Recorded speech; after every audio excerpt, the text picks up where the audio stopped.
I was 23 when this happened, back in 2016, and at the time I thought I had the easiest job in the world. My cousin Eli had helped me get hired as a night watchman at a warehouse on the edge of town. He worked days there as a shipping supervisor, and when he heard they needed someone for overnight security, he passed my name along. The place was called North Point Storage, though storage makes it sound more boring than it really was. The company kept high-end electronics there, servers, prototypes, stuff that hadn't even been released yet. The building itself sat way out past the last strip mall, surrounded by empty lots and a half-dead industrial park. During the day, it looked plain. At night, it felt like the kind of place you shouldn't be alone in. The hours were awful. From 10:30 at night until 6 in the morning. But the pay was good, and I needed it. My job was simple. Watch the cameras. Walk the building once every hour or two. Write reports if anything weird happened, which it almost never did. Almost. That night started like any other. I showed up just before my shift, joked around with Eli and the last few workers as they clocked out, and watched their cars disappear down the road. Once they were gone, the warehouse felt hollow. Not quiet exactly, just empty in a way that made every sound stand out. It was raining hard. Not a gentle rain, but the kind that slams into the roof and doesn't let up. Thunder rolled in slow, deep bursts. I remember thinking it was kind of nice. Stormy nights meant nobody was dumb enough to break in. The cameras flickered quietly in front of me. Rows of shelves, long hallways, locked doors. Everything looked normal. After about 2 hours, my eyes started to burn from staring at screens. I grabbed my flashlight and started my usual walk. The warehouse smelled like wet concrete and dust. Rain rattled so loudly above me that my footsteps sounded muffled, like I was walking underwater. I made it to the storage section at the far end, checked the doors, then turned back. That's when I heard the beeping. It wasn't loud, just a soft, steady chirp echoing faintly down the hall. I knew that sound. I felt it in my stomach before I even reached the security room. The back door latch sensor had triggered. I pulled up the camera feed right away. The alley behind the warehouse was empty, just rain pouring down, water running along the pavement, trash stuck against the fence. No person, no movement. I waited. 30 seconds, a minute, nothing. I told myself it was the storm messing with the sensor. Still, procedure said I had to check. I grabbed my radio, disabled the alarm, and headed for the back door. When I opened it, cold rain-scented air rushed in. The alley was dark, lit only by a single flickering security light. I stepped out just far enough to look around. No footsteps, no shadows moving, nothing that didn't belong there. The door hardware looked fine. I tested the latch sensor again. Perfect. No misfires. That should have been the end of it. I locked the door, shook off the uneasiness, and went back to fill out the report. I hadn't even finished the first paragraph when something slammed into the building. Not a bang, not a crash, a thud, low and heavy, like something solid hitting the floor from a height. I stood up so fast, my chair tipped over. The sound had come from somewhere near the front, but the echo made it hard to tell. I stood in the hallway, holding my breath, listening. Nothing, just rain. I told myself a pallet had shifted, or a box had fallen. Still, my hands felt sweaty as I walked toward the front of the building. The closer I got, the louder the rain sounded. Not just on the roof, somewhere closer. When I turned the corner, I stopped dead. The front door was open, wide open. Rainwater spread across the floor, forming shallow puddles that reflected the overhead lights. Wind pushed damp air inside. The door hadn't been forced. No broken glass. No alarm sounding. Someone had just walked in. I didn't think. I ran. I locked myself inside the security room and hit the emergency call button. My heart was pounding so hard it hurt. I could barely hear the dispatcher over my own breathing.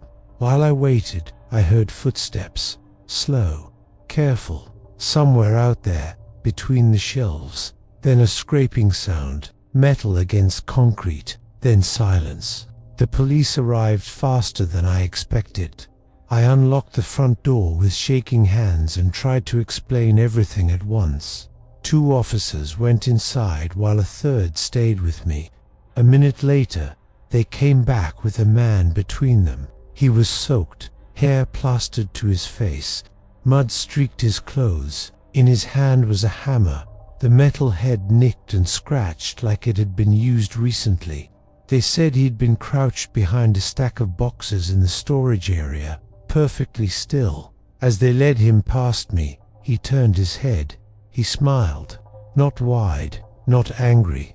Just a small, calm smile, like he recognized me. A few days later, the police told us he'd been on several drugs and didn't remember why he broke in. They said he'd likely picked the warehouse at random. But here's the thing. The security logs showed the back door alert happened after the front door was opened, and the camera covering the front entrance never recorded anyone coming in. I quit not long after that.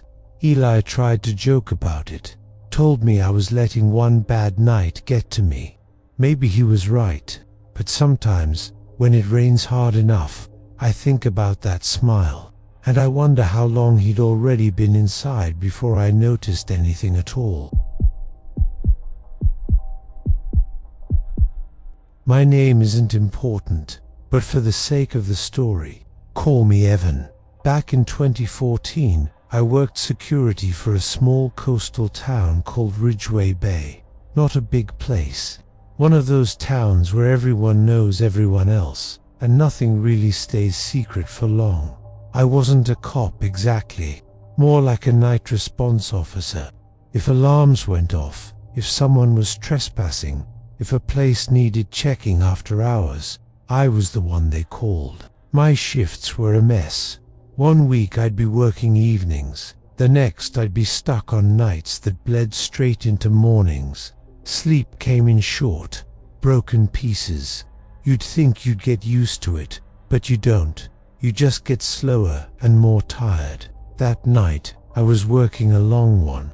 From 9 p.m. until 9 a.m., I was already running on fumes when the radio crackled to life.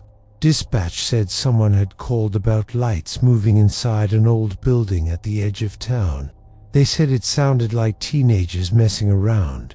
The place was St. Maro's Infirmary. It had been shut down since the late 90s. Mold, broken windows, collapsed ceilings. Everyone knew about it. Kids went there to scare each other. Smoke, drink, spray paint, walls. I'd been there 3 times already that year. Every time was the same. Shouting footsteps, kids laughing as they ran off into the trees. So yeah, I wasn't worried. Mostly annoyed.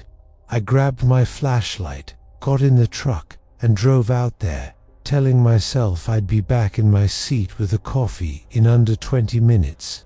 When I pulled up, the building looked the same as always. Dark, empty, dead. But then I saw it. A light, moving fast. Not flickering, not steady. It was darting from window to window on the 2nd floor, like someone was running back and forth down the hallway.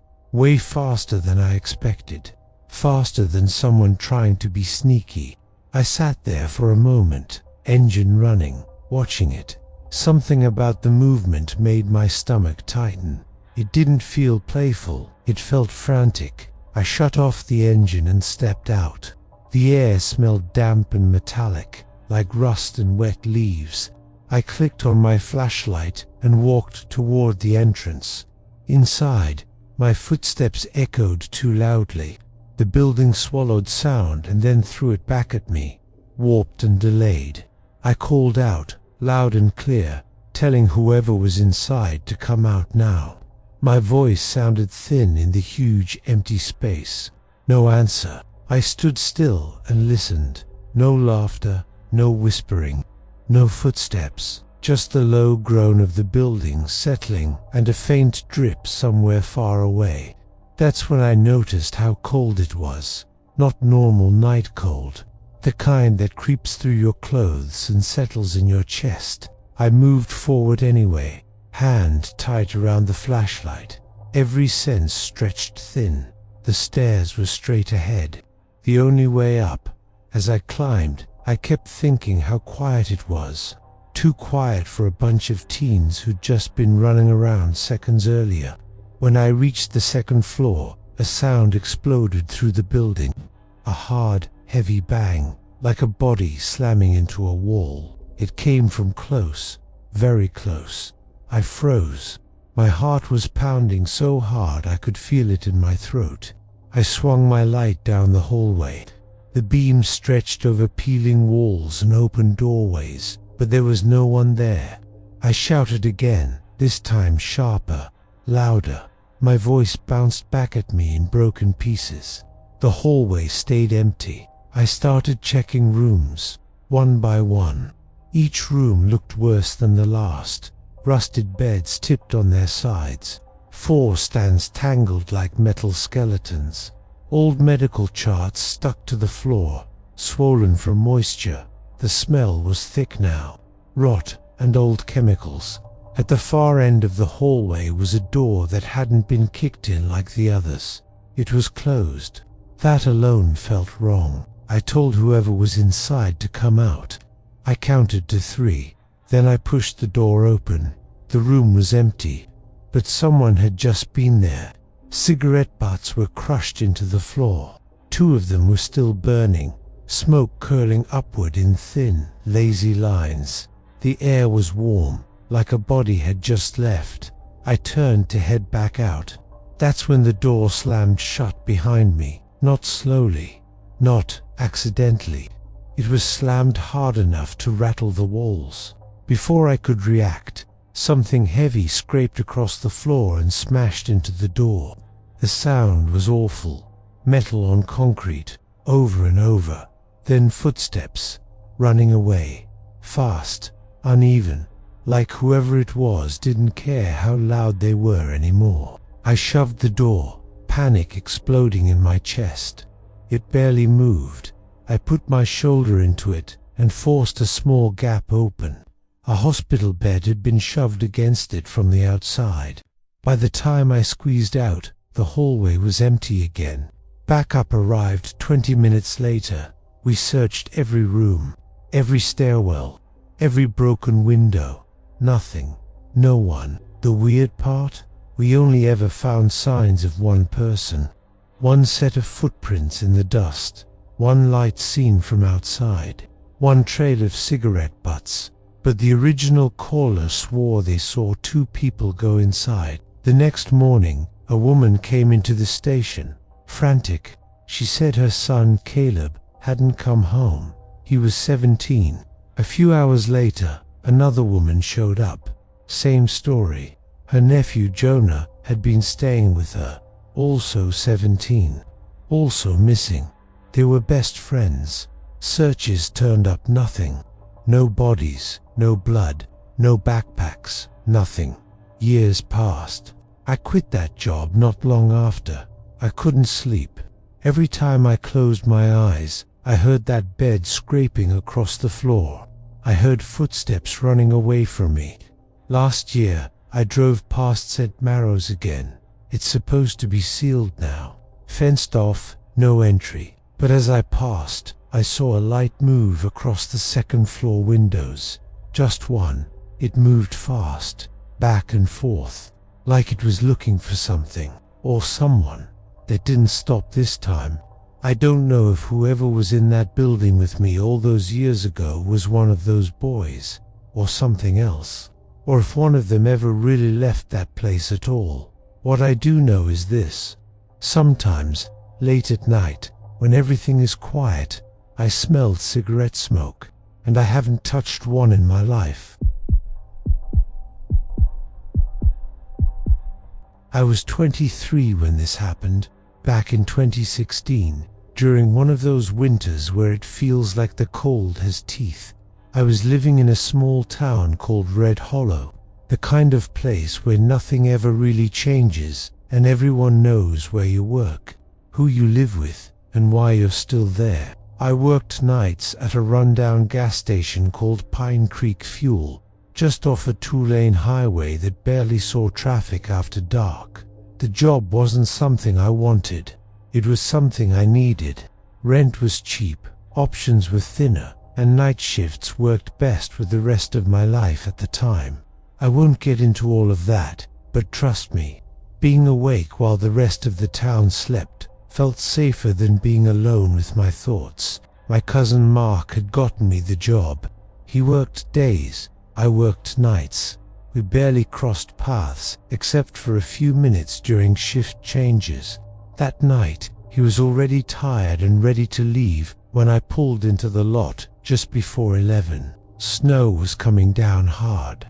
Thick flakes, swirling sideways in the wind, piling up faster than the plows could keep up with. The parking lot was empty, except for Mark's car and mine. The gas station lights buzzed softly, casting that sickly yellow glow that makes everything feel slightly unreal. Inside, Mark handed me the keys and pointed at a piece of paper taped to the counter. A short list of things to do: stock the cooler, sweep the back hallway, count the drawer. Nothing major. Try not to fall asleep, he joked, already halfway out the door. I laughed, but we both knew it wasn't really a joke. Once he left, the silence settled in. Not quiet, exactly. The hum of the freezers, the ticking of the old wall clock, the wind rattling something loose outside. The kind of sounds you stop noticing until you're the only one there. I put off the chores on purpose. If I stayed busy too early, I knew I'd crash later. So I sat behind the counter, scrolling through my phone, half watching the snow smear itself across the windows. That's when the SUV pulled in. It was old, boxy, dark green or maybe black, hard to tell under the snow. It rolled up to one of the pumps and stopped. No music, no revving engine, just stopped. I glanced up, noted it, and went back to my phone. People came through sometimes, even on nights like that. Truckers, insomniacs, folks running from something they didn't want to be home with. 10 minutes passed. When I looked up again, the SUV hadn't moved. Its headlights were off now. No interior light, no door opening, no figure stepping out into the snow. It sat there like it had been parked for days instead of minutes. That's when I started paying attention. I stood and moved closer to the window, pressing my palm against the cold glass. I scanned the pumps, the sides of the building, the empty lot. No one. If someone had shut the engine off in that weather, they wouldn't last long. The wind was brutal. It cut through layers like they weren't there. I waited a little longer, hoping the driver would step out, wave, do anything normal. Nothing happened. I told myself not to be dramatic. Still, I grabbed my jacket and stepped outside. The cold hit me so hard it stole my breath. Snow crunched under my boots as I hurried toward the SUV. I peered inside, wiping frost from the window with my sleeve. Empty. At least it looked empty. The seats were bare. No keys in the ignition. No movement. I leaned closer. "Hello," I called, my voice sounding too loud in the open space. "You okay in there?" No answer. I backed away, uneasy now, and turned toward the building. That's when I saw the footprints. They weren't fresh enough to be made seconds ago, but they weren't old either. Deep impressions in the snow, leading from the driver's side of the SUV toward the building, not the front door. Around the side, toward the back where the storage room was. I stared at them longer than I should have. My fingers were numb. My face burned. I decided I was overthinking things. Maybe someone had come in earlier and left without me noticing. I went back inside to warm up. I had just turned on the little space heater by the counter when I heard the sound.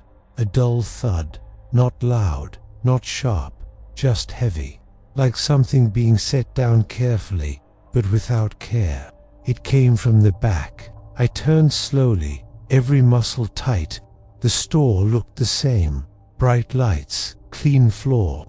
But then I noticed the water, boot prints, dirty, slushy puddles leading from the back door into the hallway. They hadn't been there before. I was sure of it. I followed them, my heart beating hard enough that I could feel it in my ears. The hallway light flickered as I stepped closer to the storage room. That's where I saw him. He stood half hidden behind the shelves, like he hadn't finished deciding whether to step out or stay back. He was tall, taller than Mark, broad shoulders stuffed into a coat that looked too thin for the weather. His beard was thick and uneven, clumped with melted snow. His eyes caught the light, and I knew immediately he was looking straight at me. We stared at each other. He didn't move, didn't speak, didn't blink. Neither did I. I don't know how long it lasted. Seconds, maybe longer. Then, without thinking, I turned and walked back to the counter. Not fast, not running, just walking, like if I pretended nothing was wrong, maybe nothing would be. I picked up the phone with shaking hands and called the police. I kept my voice low, like he could hear me breathing through the walls. While I waited, the store felt wrong. Too quiet, too still. Every sound felt closer than it should have been. I didn't hear footsteps. I didn't hear doors. That scared me more than if I had. When the officers finally arrived, I nearly cried from relief. I told them everything. They searched the back room. He was gone. The back door stood open, snow blowing in. Outside, fresh tracks led away from the building, straight into the empty field behind the station. No road, no fence, just miles of open land, swallowed by darkness. They never found him. The SUV was towed. No plates, no registration, nothing tying it to anyone, like it had never belonged to anyone at all. I quit the job a week later. Sometimes, though, I still think about those footprints, about how they didn't come back from the field, about how the man never ran, never rushed, just walked away into the cold, like he knew exactly where he was going. And every now and then, when the wind hits my windows just right, I swear I can hear a dull thud somewhere behind my house, like something heavy being set down carefully, right before it decides whether or not to knock. I got my first real job when I was 16, back in 2018. Nothing fancy. I was a delivery driver for a small pizza place called Red Lantern Pizza, tucked between a nail salon and a closed-down video store. I only worked a few evenings a week after school. I wanted some cash, not a life sentence. I picked that place on purpose. It wasn't busy. Orders trickled in instead of flooding the screen. Most nights were slow, quiet, predictable. I liked that. I didn't want stress. I didn't want drama. I just wanted to drive, drop off food, and go home. For the first few months, that's exactly what happened. Same streets, same houses, same smiles at the door. The kind of job where you forget entire shifts the moment they're over. Then there was the last delivery. It was late, almost closing time. The lights in the shop had that tired yellow look they get after being on all day. My coworker, Mason, was already wiping down the counter and complaining about how he wanted to go home. The printer chirped once, sharp and sudden, and a single receipt slid out. One order. The address was printed weirdly, like the system hesitated before committing to it. I remember joking that the printer sounded nervous. Mason didn't laugh. The place wasn't far, but the route cut through a section of town I never drove through. No stores, hardly any houses, just long stretches of road with trees leaning in too close, their branches knitting together over the asphalt. As I drove, my phone kept recalculating the route, telling me to turn, then correcting itself, then telling me to turn again. I kept glancing down at the GPS, feeling that tight little knot of irritation you get when technology acts stupid for no reason. When it finally told me I'd arrived, I slowed to a stop and just sat there. On one side of the road was a short row of houses, old ones, dark windows, no porch lights. On the other side was an opening in the trees, a narrow paved path leading into what was supposed to be a public park. The GPS pin hovered over the path. I double-checked the address. Same result. The park. I remember thinking it was probably some kids messing around, trying to be funny. I parked along the curb, grabbed the pizza, and stepped out of the car. The air felt wrong. Thick, too still. The kind of quiet where even your footsteps sound loud. The path wasn't lit, just barely visible under the moonlight. No playground, no basketball court, just trees and darkness. About halfway down the path, I saw a man sitting on a bench. He raised his hand and waved like he'd been waiting a long time. I hesitated, then walked closer. Every instinct in my body told me not to rush. The closer I got, the more I noticed how stiff he looked, like he'd been sitting there without moving for a while. He stood when I reached him and started digging through his wallet. His hands shook so badly, the cards slipped out and fell onto the ground. "That's okay," I said, trying to keep things light. "Take your time." He didn't look at me. He just kept whispering under his breath. "I'm okay," he said. "I'm okay. It's going to be okay." Over and over. The words weren't comforting. They sounded rehearsed, like lines someone practices so they won't forget them. I handed him the pizza, and that's when he finally looked up at me. His eyes were wide, glassy, wet, not angry, not confused, just terrified, like he was watching something stand right behind me and praying it wouldn't notice him. I opened my mouth to ask if he needed help. That's when I heard footsteps on the path, heavy ones. I turned. The man behind me was tall, taller than anyone I knew. He wore dark clothes and a cloth mask pulled tight over his face, but I could still see the shape of his mouth moving beneath it.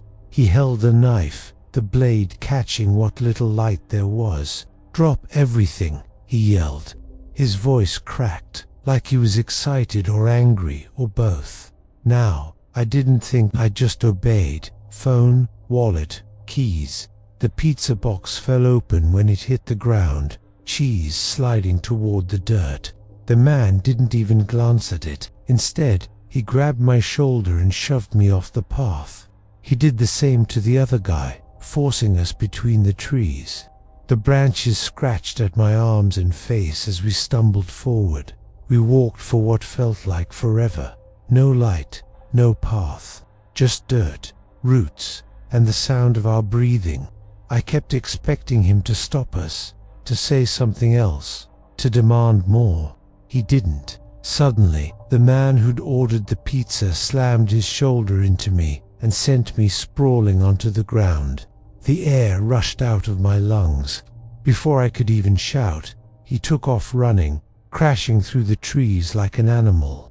The masked man didn't hesitate. He ran after him. I lay there for a second, staring up at the branches, listening to footsteps fade into the distance. Then I got up and ran. I don't remember finding the path. I don't remember how I got back to my car. I just remember driving, hands shaking so badly I could barely keep the wheel straight. The police came. They searched. They found nothing. No knife, no masked man, no trace of the guy from the bench. They told me I was lucky. I quit the job the next day. Sometimes, when I can't sleep, I think about that night. About how the man never wanted my wallet, or my phone, or the car. Sometimes I wonder if the pizza order was never meant for food at all. And sometimes, when I walk past a park at night, I swear I hear someone whispering softly from the dark, practicing the same words over and over, like they're waiting for someone else to arrive. This happened back in 2011, when I was 19 and thought I knew my town better than anyone. My name was Evan Mercer back then, and I was living in a little place called Ridgeway Hollow. It wasn't on most maps. One of those towns people pass through without noticing, surrounded by trees so thick they feel like they're leaning in to listen. I wasn't doing anything exciting with my life. I delivered food, not pizza this time. It was late night takeout for a greasy little place called Moonlight Oven. They stayed open longer than they should have, mostly because people liked knowing someone would still bring them food when everything else was dark. That night was supposed to be easy. One last delivery, drop it off, clock out, go home. It was already past 2 a.m. and the roads were empty in that special way that makes everything feel unreal. Like the town had quietly packed up and left without telling you. The shortcut I took was called Birchcut Road. Everyone knew it, but nobody liked it. No streetlights, no houses, just forest on both sides, thick and black, with the trees growing so close together they blocked the sky.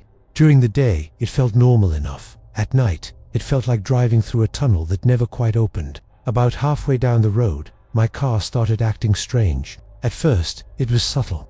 A little hesitation when I pressed the gas. Then a rough jolt, like the engine couldn't decide what it wanted to do. I checked the dashboard. Everything looked fine. The gas gauge sat right in the middle, calm and confident. No warning lights, no alarms. I remember laughing to myself and saying, "Don't start this now," like the car could hear me. It didn't listen. The engine sputtered hard, then lost power completely.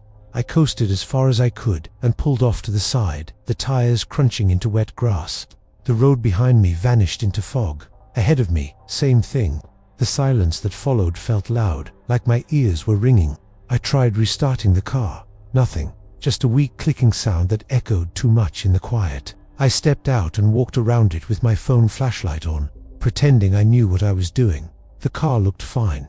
No smoke, no flat tires, no obvious damage. Just old and tired, like it had finally decided it was done helping me. That's when I noticed the fog. It wasn't drifting like normal fog. It sat low and thick, barely moving, clinging to the road and the trees like it belonged there.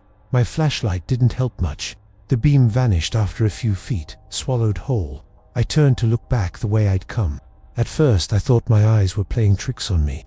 Then I saw it. Someone was standing way down the road, half hidden by the fog. Just a shape at first. Tall, still not walking, not waving, just standing there, right at the edge of the trees.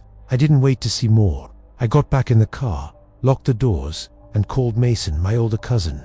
We weren't especially close, but he lived nearby and worked nights. He picked up on the second ring. My car died on Birchcut. I told him, "Can you come get me?" There was a pause on the line. "That road?" he asked. "Yeah." Another pause. "All right, I'm on my way. Give me 20, maybe 30. I thanked him, hung up, and tried not to look down the road again. To distract myself, I opened the food bag and took a bite of fries. They were cold and tasted like grease and salt. I barely noticed. My eyes kept drifting to the mirrors, checking for movement. Nothing. The fog thickened. Minutes stretched out longer than they should have. The forest felt closer somehow, like it had leaned in while I wasn't paying attention. Every little sound made my shoulders tense. Leaves shifting, something snapping in the distance, the faint creak of branches rubbing together. Then I heard footsteps. They were slow, careful, crunching softly on gravel and leaves. My hands tightened on the steering wheel. I stared straight ahead, heart hammering, telling myself it was an animal. A deer, anything normal. A man stepped into view near the passenger side. He looked ordinary in a way that made my stomach drop. Mid-30s maybe. Thin jacket, baseball cap pulled low. He smiled like he recognized me, like we were about to have a friendly conversation. He knocked on the window. "Hey," he said, voice muffled through the glass. "I can't open the window," I said, my voice coming out thinner than I wanted. "Car won't start." He nodded, like that made sense, like this was all expected. Without another word, he tried the door handle. It didn't open. He didn't look surprised. Instead, he walked slowly toward the back of the car. I twisted around in my seat, watching him in the mirror. He stood near the trunk, shifting his weight, turning his body slightly away, like he didn't want me to see what his hands were doing.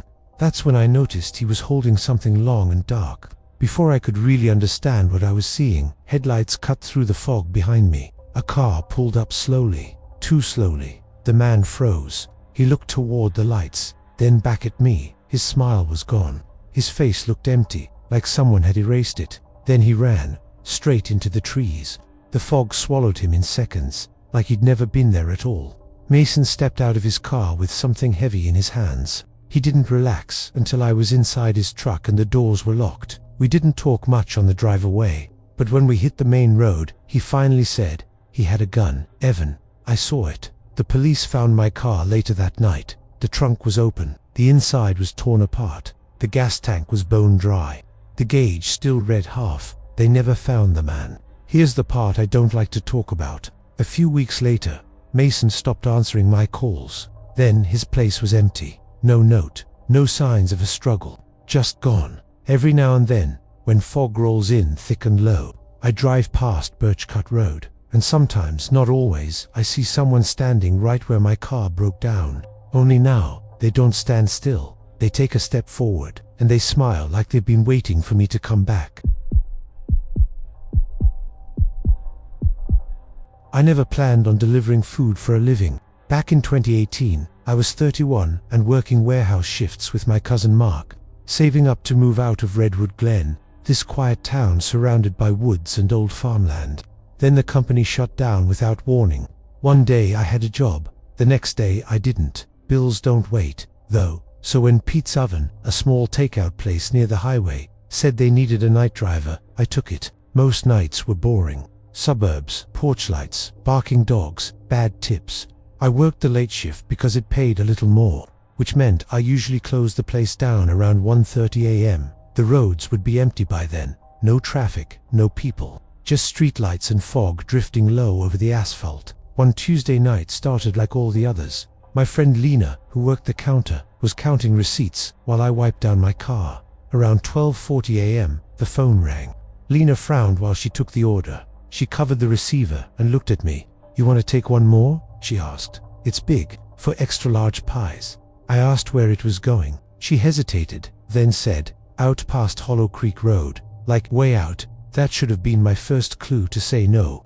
The address didn't sound familiar, but I figured it was just some rich place tucked into the trees. People with money always lived out there. I said sure. Big order meant decent pay, and I was tired anyway. By 12:55, I was driving with the heat on low, radio barely audible. The town disappeared fast. Streetlights thinned out, then stopped altogether. Trees closed in on both sides of the road, tall and dark, their branches reaching over like they were trying to touch. When my GPS told me I'd arrived, I slowed down, confused. There was a wide gravel driveway with an iron gate standing open. No house lights, no mailbox, no signs of life. The driveway stretched forward and just ended. Past it was nothing but woods. I sat there with my hands on the wheel, engine running, trying to decide if I had the wrong place. Then I saw it, a light, flickering orange and uneven. It was coming from somewhere deep in the trees, off to the left of the driveway. As I watched, shadows moved across it, shapes, people maybe. I told myself it was probably a backyard fire pit. Bonfires weren't that weird out here. I parked, grabbed the pizzas, and left my headlights on, just in case. The air felt colder the second I stepped out. Not normal cold, heavy cold, like it pressed against my chest. I could hear voices now, but I couldn't make out words. Just low talking, overlapping, like people whispering without caring who heard. As I walked toward the light, more shapes appeared. One person stepped forward and lifted a hand, waving slowly, like they already knew I was coming. That made my stomach twist, but I kept going. I didn't want to look stupid walking all that way just to turn around. The clearing opened up suddenly, and there they were. At least 10 people stood around a fire that was way too big to be safe. The flames popped and snapped, sending sparks into the trees. Nobody was smiling. Nobody was holding a drink. Nobody even looked relaxed. They were just watching. I stopped a few feet away and held up the boxes, forcing a laugh. "Pizza's here." No one answered. A man stepped forward. He was tall, thin, wearing a jacket that looked too heavy for the season. He didn't make eye contact. He just took the pizzas from me and passed them behind him. I waited. Seconds stretched. The fire crackled loudly in the silence. I realized then that none of them were blinking much. A few were barefoot, standing directly on the dirt and leaves, like they didn't feel it. "Ah," I said, my voice coming out thinner than I expected. "That'll be footsteps crunched behind me." I turned and saw more people coming out of the trees. They didn't walk in a straight line. They sort of drifted, stopping and starting, like they were listening for something I couldn't hear. That's when I knew I wasn't getting paid. My chest tightened. I mumbled something about grabbing change from my car and turned around. No one stopped me. No one followed.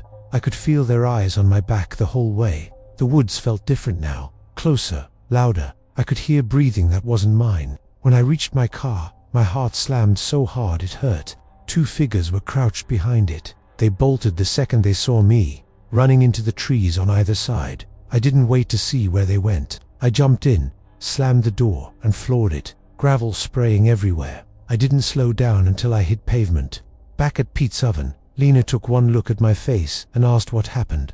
I told her everything. She tried calling the number from the order. No answer, just ringing. I called the police myself.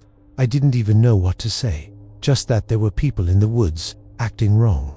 An hour later, an officer called me back. He said they'd gone to the address. There was a fire, he said, still burning. No people, no food, no tire tracks except yours. I asked him if it looked like a party spot. He paused.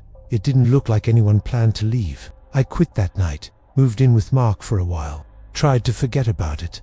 But sometimes, when I'm driving late and see a flicker of light in the trees, my phone buzzes. Unknown number, no messages, just missed calls. Always around 12:55 a.m. and every once in a while, when I'm alone, I swear I smell smoke.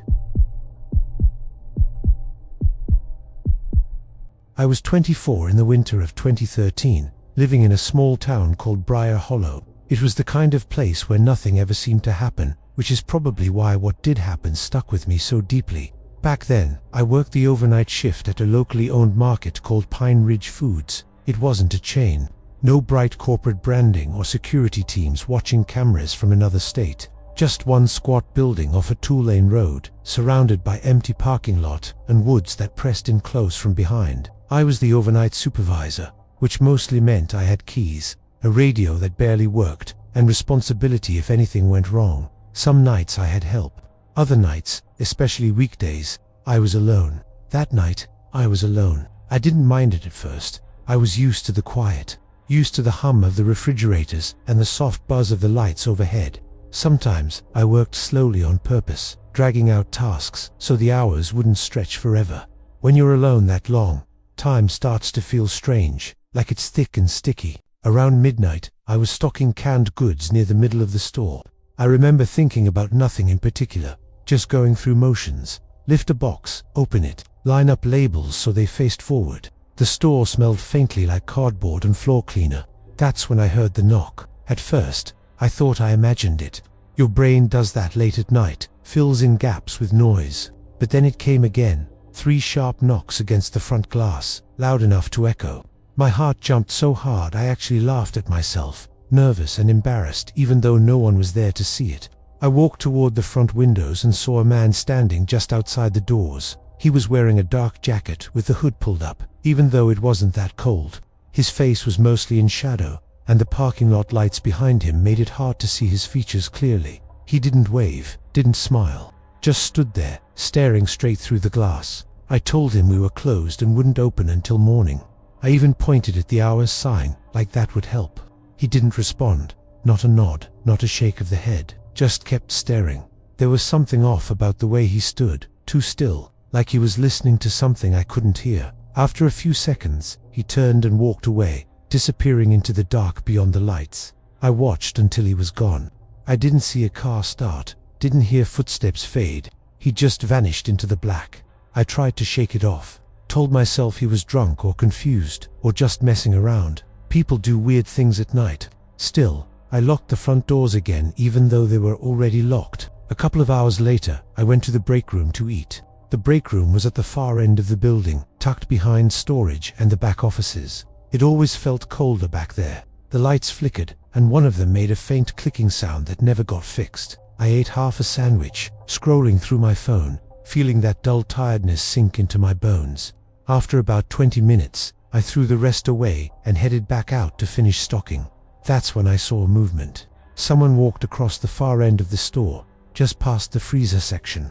A man, the same build, same hood. For a second, my brain refused to accept it. I told myself it had to be my reflection or a shadow, but then he kept moving, slow, casual, like he belonged there. I stopped breathing. I didn't move. I listened. His footsteps were soft but clear, rubber soles against tile. He headed toward the back of the store, toward the break room. I ducked into the aisle and crouched behind a shelf, pressing myself against boxes of cereal. My hands were shaking so badly, I had to hold them together to keep them quiet. The footsteps stopped. Then they started again, faster, purposeful. A door creaked open, the break room door. I remember thinking I should run, I should scream, I should do something, but my body didn't listen.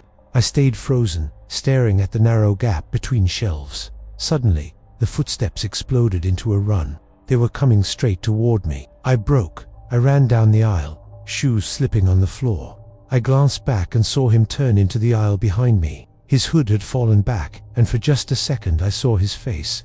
I won't try to describe it perfectly, because I don't think I can. His eyes looked wrong, too wide, too focused, like he was staring past me instead of at me. I reached the front doors and jammed my key into the lock. My hands were numb. I dropped the keys once and almost screamed. When the door finally opened, I burst outside. That's when I heard it. A sharp crack, a flash of light near my head. The sound hit me a second later, loud enough to hurt. I didn't stop running. I ran around the building, gravel cutting into my shoes, lungs burning. I threw myself into the back seat of my car and curled up on the floor, whispering to the dispatcher as I called for help. The police came. They searched the store. They found the back door smashed open, tools left behind like they'd been dropped in a hurry. They found a bullet hole in the wall near the front entrance. They never found him. They told me it was probably a random break-in, maybe someone unstable, maybe someone looking for money who panicked. They asked if I knew him, if I'd seen him before. I said no. That was mostly true. Here's the part I don't usually tell people. When I was hiding in my car, before the police arrived, my phone buzzed. I almost dropped it. I hadn't heard it ring.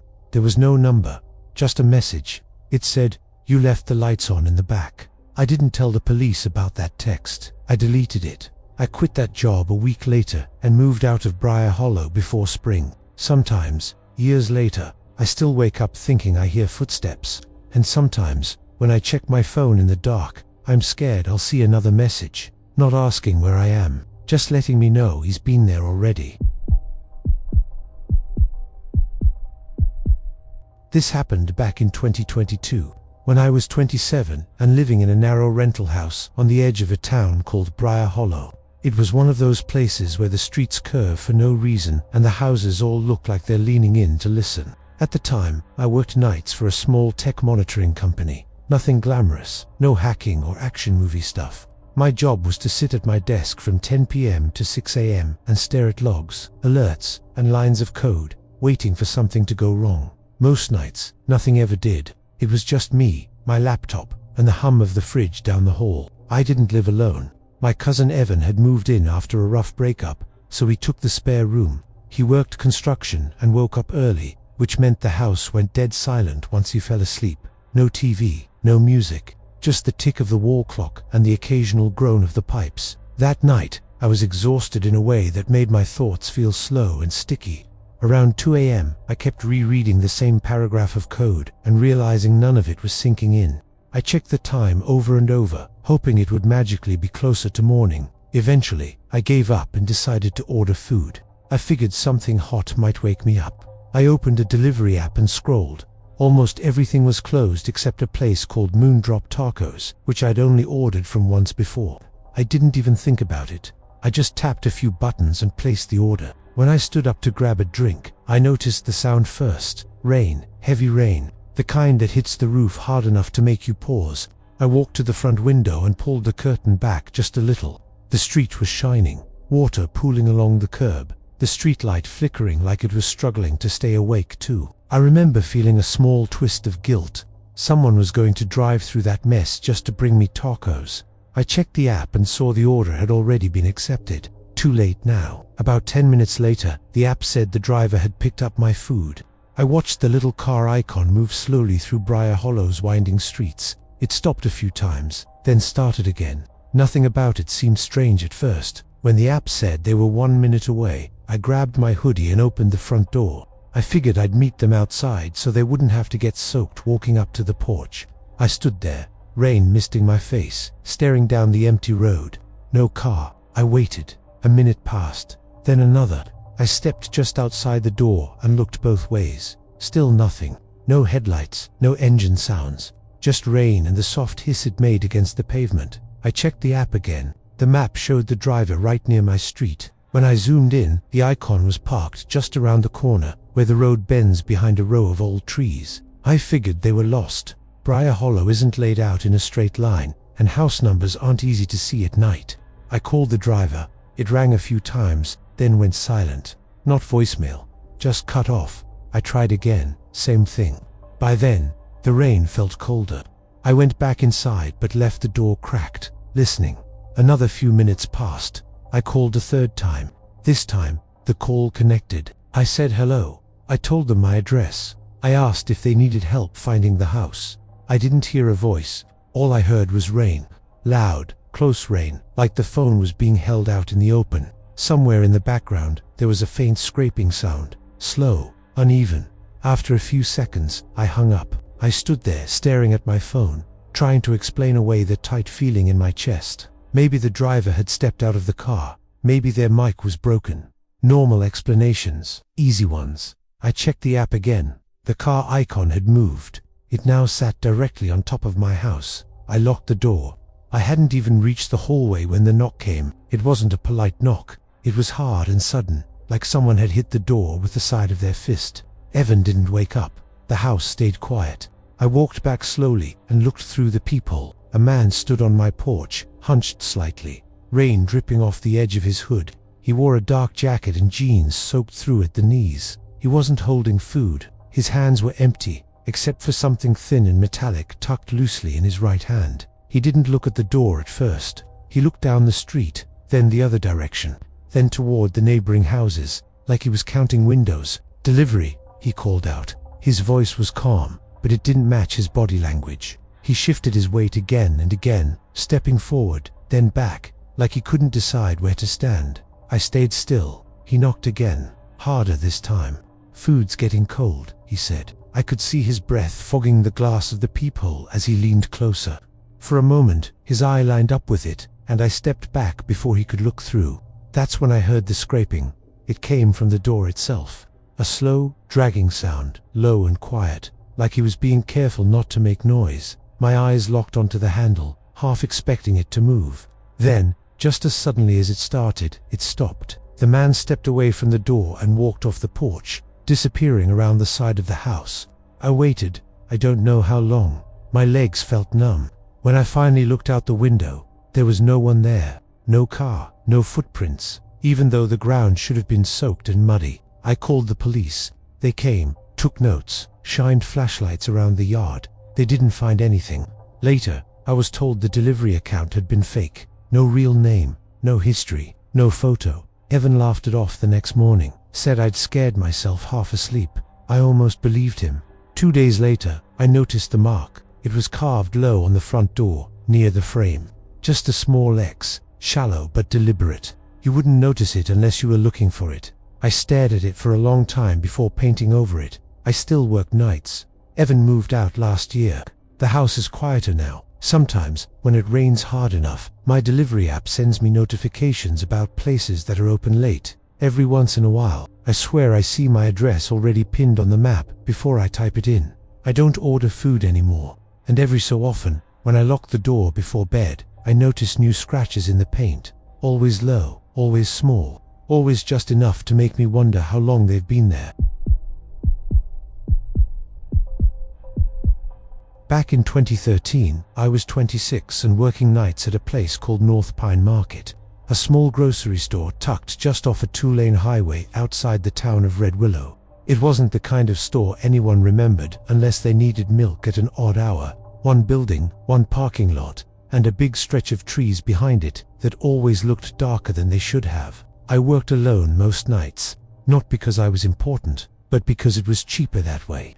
The owner was my Uncle Dennis, who'd taken me in after a rough patch in my life. He trusted me enough to hand me the keys and let me run the overnight shift by myself. So on paper, I was the night supervisor, but really, I was just the only one there. Honestly, I liked it. Nights were quiet, no customers, no small talk, just shelves, boxes, and the steady hum of the refrigerators. I'd put on the radio low and work at my own pace. Until that night, nothing strange had ever happened. Not even a break-in. That night started with a storm. By the time I pulled into the parking lot, the sky was already bruised purple and grey.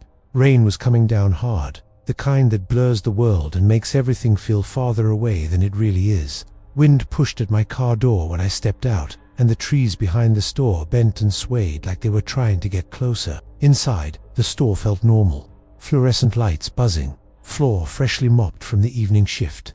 I clocked in, locked the front doors, and started on the usual routine. Stock first, then counts, then cleaning. About an hour in, the storm got louder. Not just rain, but wind slamming into the walls. The metal siding on the back of the store rattled every few minutes, and thunder rolled so deep it felt like it was happening under my feet. I was halfway down the canned goods aisle when I heard a sound that didn't fit. A single, heavy thud. Not thunder, not wind. It was dull and solid, like something hitting metal with purpose. It came from the back of the store, near the loading bay. I froze, box in my hands, listening. The storm kept going like nothing happened. North Pine Market didn't get deliveries at night. Dennis was strict about that. No exceptions. Still, the sound bothered me enough that I wheeled my cart toward the back. The loading bay door was shut, just like it should be. Big, grey, steel. No light under it, no movement. I unlocked it anyway. The door swung open and the storm hit me full in the face. Cold rain sprayed in sideways, soaking my jacket in seconds. Wind howled through the opening, carrying the smell of wet asphalt and pine needles. I leaned out and scanned the bay. Empty. No truck, no headlights, no footprints I could see through the rain. I shut the door and locked it again, standing there longer than I meant to. My heart was beating faster than it needed to. I told myself the sound was the wind throwing debris around, a loose pallet, a trash bin, anything normal. I went back to work. Another hour passed, maybe two. I kept busy on purpose, moving from aisle to aisle, trying not to think about how loud the building sounded when the wind hit it just right. Eventually, I took my break and went into the small office near the back. It barely fit a desk and a chair, but it felt safe in a way the open store didn't. I ate, scrolled my phone, checked the security monitor like I always did. Nothing but empty aisles and flickering fluorescent light. When I stepped back out, that's when the quiet hit me. The storm was still going, but inside the store, everything else felt muted. No hum from the freezers, no buzz from the lights, just the soft ticking of rain on the roof. I stopped walking. Something about the air felt wrong. Thick, like the store was holding its breath. I turned the corner into the main aisle, and that's when I saw them. Wet shoe prints. They started a few feet from my cart. Dark, clear impressions on the pale tile. Big ones, adult size. Fresh enough that water still pooled in the edges. For a second, my brain refused to catch up. I just stared, trying to remember if I'd somehow tracked water in myself. But these weren't mine. Different shape, wider heel. I followed them. They went straight down the aisle, then turned toward the front of the store. As I walked, more appeared. Some overlapping, some smeared, like whoever made them wasn't in a hurry, just wandering. By the registers, the prints spread out completely. They looped around displays, stopped, started again. It looked like someone had spent time there, just walking, looking, thinking. I felt sick. I ran, back to the office, door locked, phone out, police called. While I waited, I sat completely still. No music, no lights, just me and the sound of my own breathing.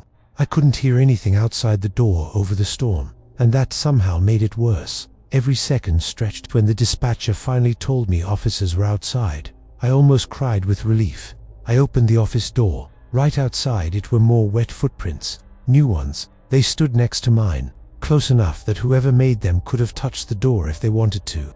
They led away toward the front of the store, but not back the way I'd come.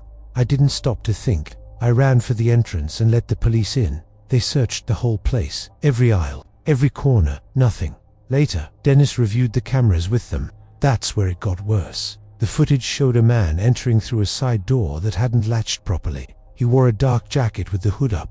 His shoes were soaked. He paused when he came in, tilting his head like he was listening. Then he looked straight at the camera. Straight at me, through the screen. He stayed out of sight after that, always just out of frame, waiting until I went into the office. Then he walked the store slowly, calmly, like he'd been there before.